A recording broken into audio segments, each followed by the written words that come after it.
Hello, it's the Friday Talkie, and I'm in the living room because Andrea's having a nap, and I don't want to wake her up by chatting, so here I am, surrounded by dogs, with Top Gear on the telly with the volume down, and Bailey at the window looking for someone to bark at.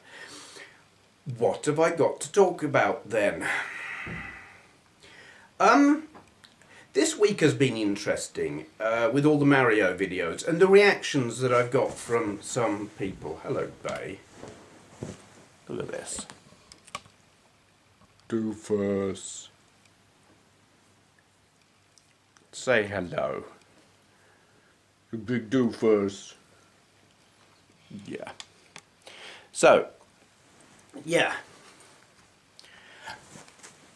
I think some of the reactions to the videos that I put up, they sort of don't surprise me, and they sort of do. I recognise that I have newer viewers who aren't completely familiar with what I do and why I do it, and the things that I like and don't like in terms of comments. You should do this, you should play this, you aren't playing that properly, you should do it. And yeah, I don't like being told what I should do or shouldn't do. And then there's there is that section of audience, viewers, whatever, who don't understand not only why I'm not really into Mario, but also why I haven't played it to death. How can I be new to these games, or almost new? How can I have not played them lots and lots and lots? And while they're amazed and gobsmacked that I haven't played these games a lot, I'm actually amazed and gobsmacked that they can't grasp why. I think a lot of it is actually down to age. I suspect a good chunk of my audience are a bit younger than me. I think the majority of my audience are about 30. Quite a few are 20. There are some teens, but you know, we're talking mostly mid to late 20s up to mid 30s perhaps. There are those who are the same age as me. There are one or two who are even older than me. But there's the thing, even those in their 30s, I've got about 10 years on them. I'm 44. So you got this big chunk of audience who, for them, Mario was the start of their gaming. It's what they were playing as a kid, what their parents bought them for their birthday or Christmas or whatever. And so to them, Mario is massively important to them as a gaming concept, character, whatever. And frequently that is Americans, because the NES was very big over there, and over here it wasn't such a big deal. But anyway, I think it's as much to do with age as where you are. Now I'm 44. When Mario came out and hit the shops in Britain, I was already an adult. I had already been gaming for donkey's years. And so to see this cartridge-based system with this, what was frankly a pretty ugly gaming character in a platform game, I just looked at it and thought, you're having a laugh. And I never played it. I had no interest. I didn't play any Mario stuff until Super Mario All-Stars on the SNES. And I'd already been playing Sonic the Hedgehog for ages, and after Sonic, Mario just seemed very pedestrian, and I played it for probably 5 or 10 minutes on each game, and that was it. Which is why I appear so bloody awful when playing it now. Because I am. Because I don't know the game. Anyway. Excuse me while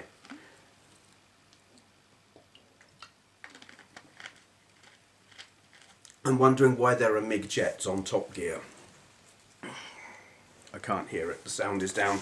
So anyway, what this brings me to is actually completely unrelated to gaming. I'm going to do a Friday Talkie that is almost totally devoid of games, just to be different.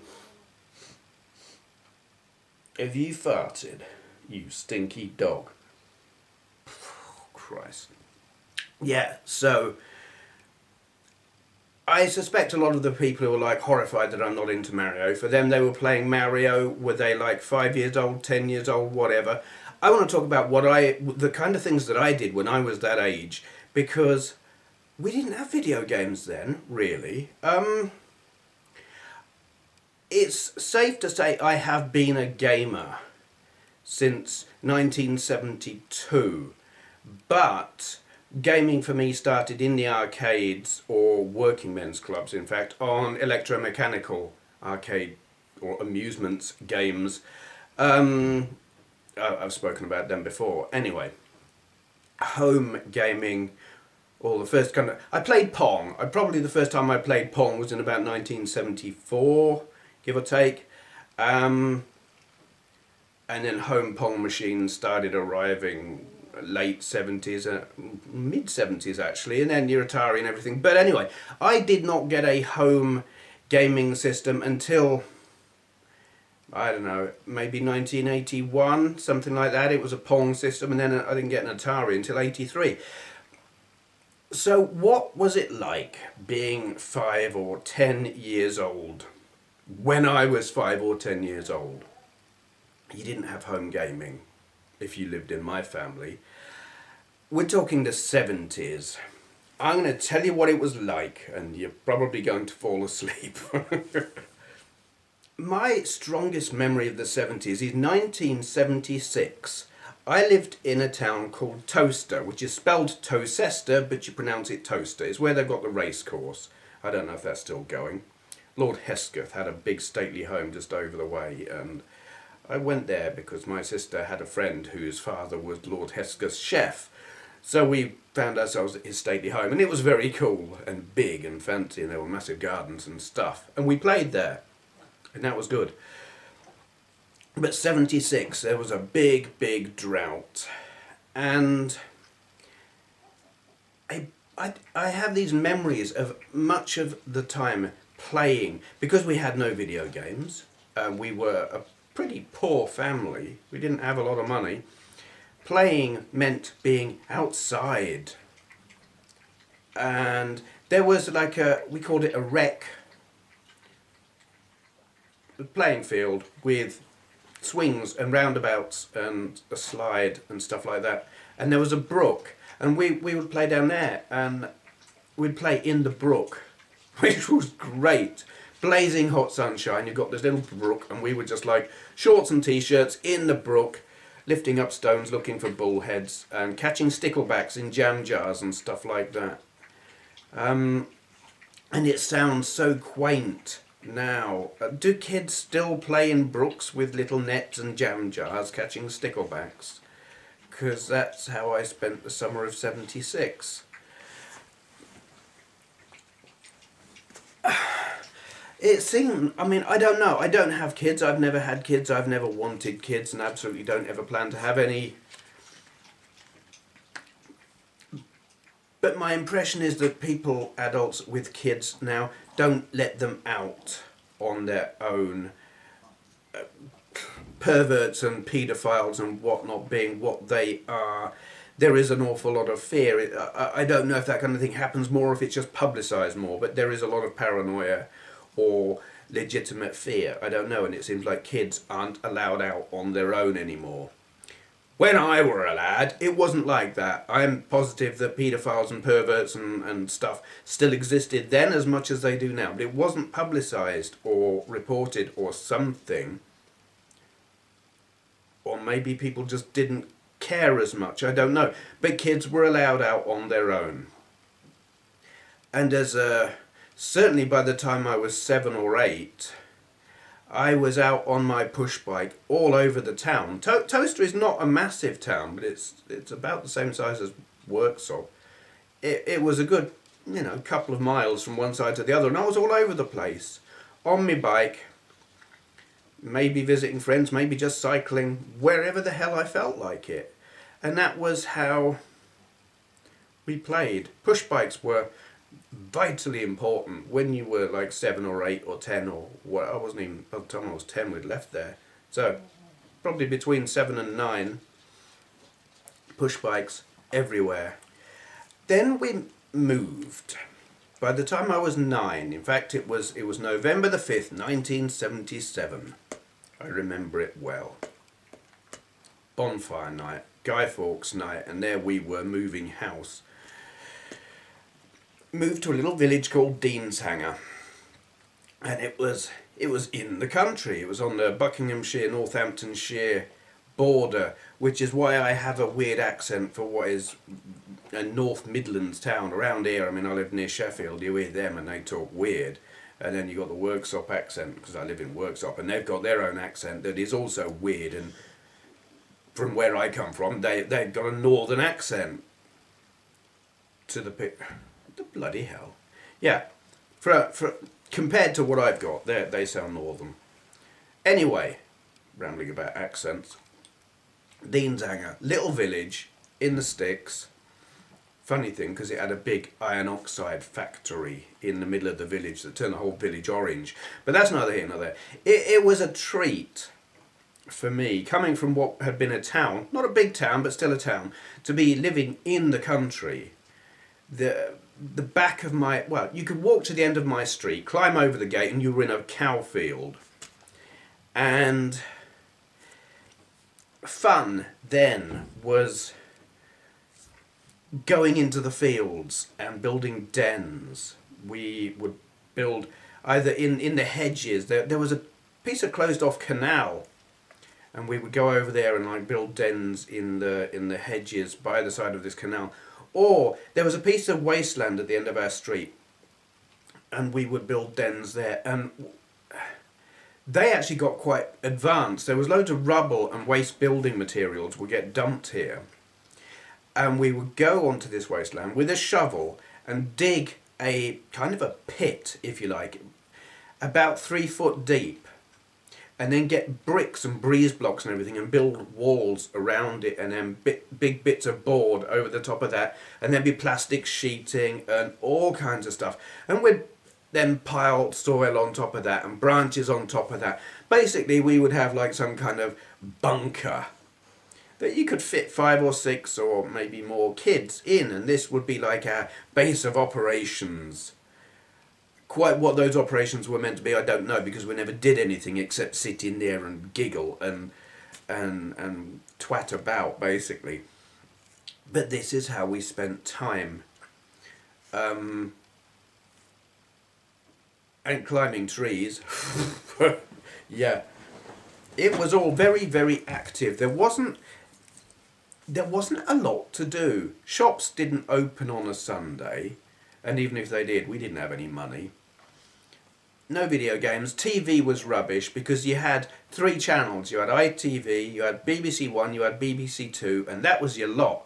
And about midnight, TV stopped, and it didn't start again until mid-morning, when it was like educational programs for schools. There was nothing. It was rubbish. You probably had kids programs after about, by about 2 o'clock, 2:15. You'd have a short kids program, and then it was chat shows, and then kids programs again at about 3:45, something like that. I can't remember exactly, for a couple of hours, and then it was news and boring. TV was crap. Now it's like 24 hours, multiple dozens of channels. I don't know how many channels we've got, 20, 30, I ain't got a clue. Can always find something, but back then TV was rubbish. No video games. I read a lot of comics. I started off reading like war comics, Battle. I read Battle, and then I got into Marvel comics, tons of Spider-Man. I've still got tons of Spider-Man, but not from when I was a kid. I've got more recent ones from about the 90s. But life then seemed much, much more active, more physical. Toys were physical. You had your electronic tabletop games.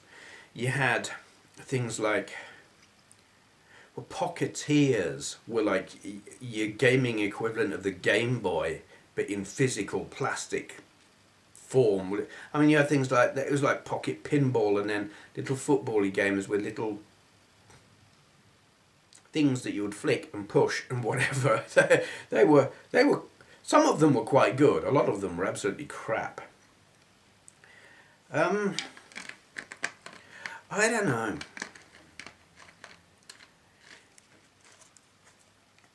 It's interesting to think back and look at it all and compare it to now,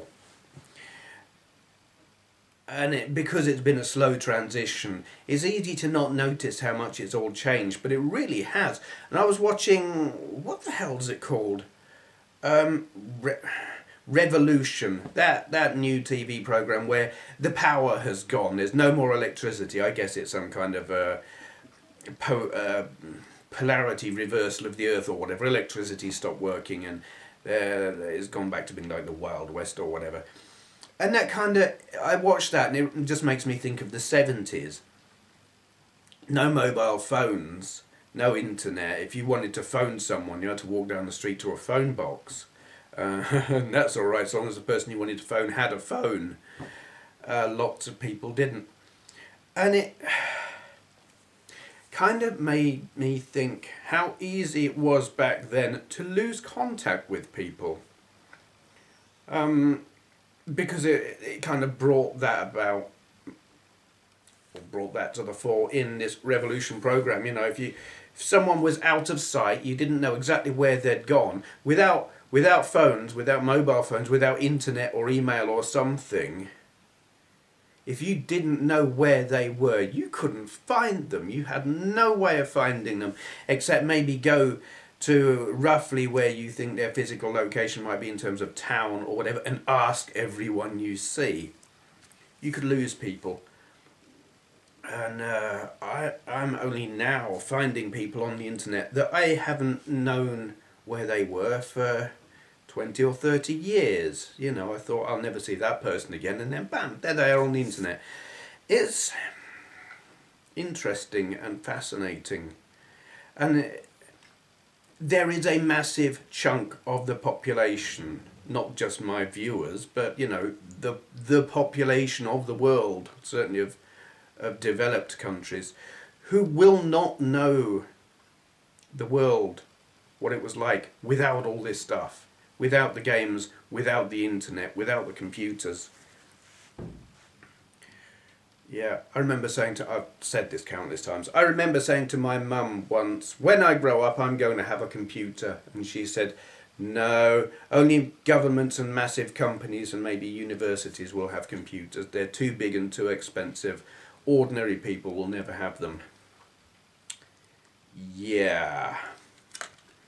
Okay then. Cool toys. There were some cool toys back then. There was Rock'em Sock'em Robots, which I had one up until quite recently. Where you got the two little fighting robots and you push the buttons and they punch each other, and one of them, or both of them, if you punch them right, their head pops up. That was great. That came about, I think, in the 70s. I had one and then a cat knocked it off the shelf and trashed it. They were quite easy to break.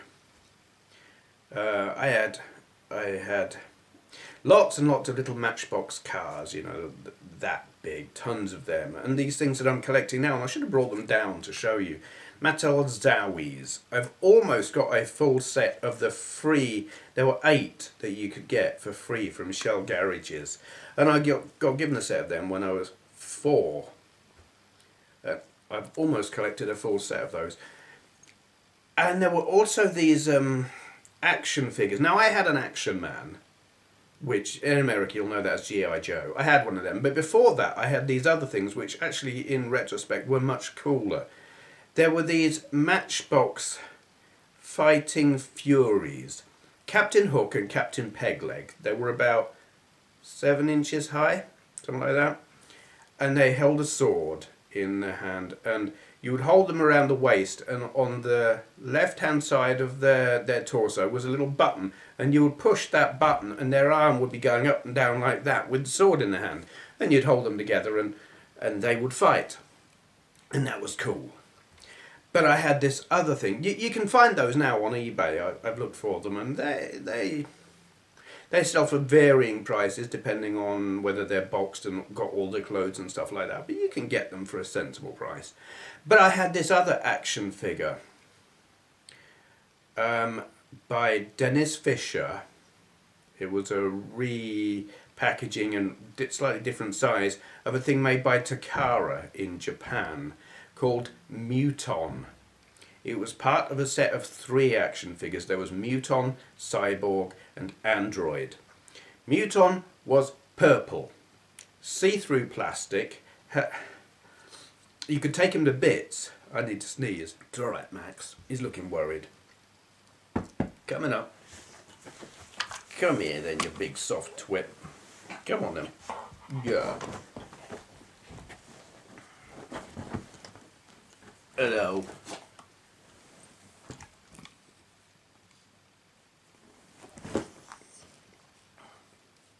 Who's a soft doggy? Yeah.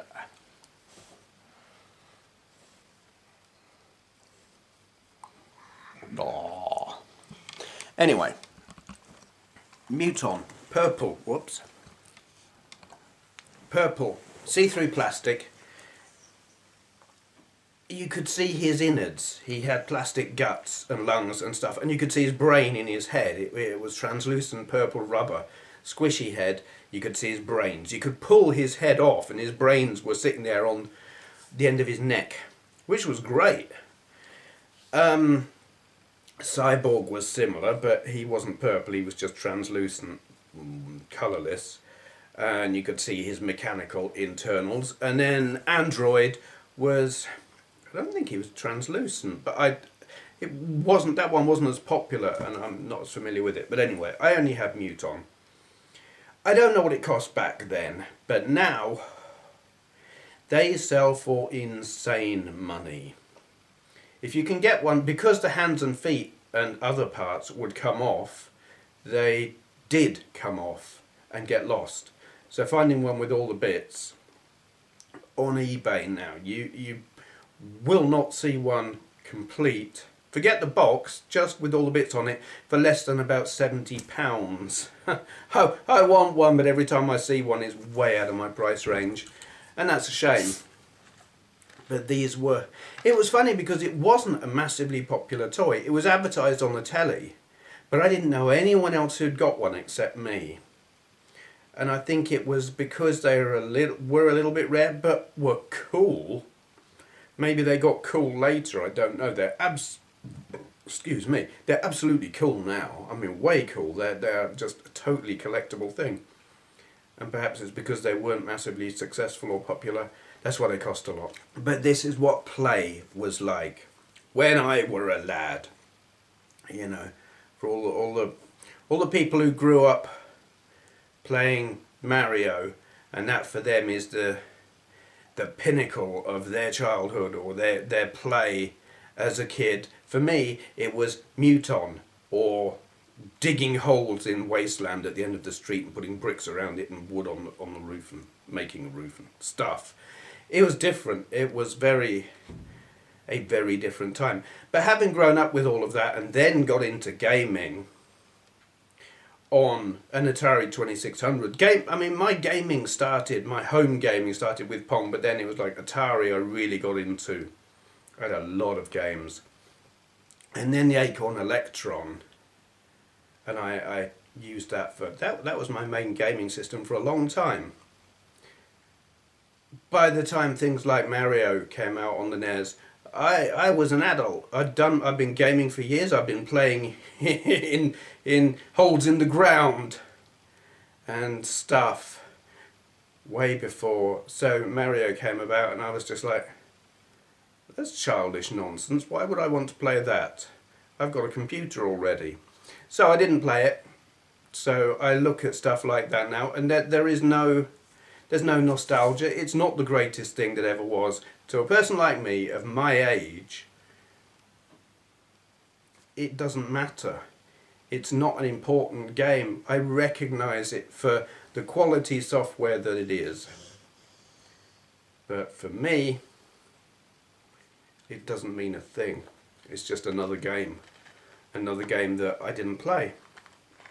Now, I was going to do some shout-outs of channels that are non-gaming related, because I do actually watch some YouTube channels.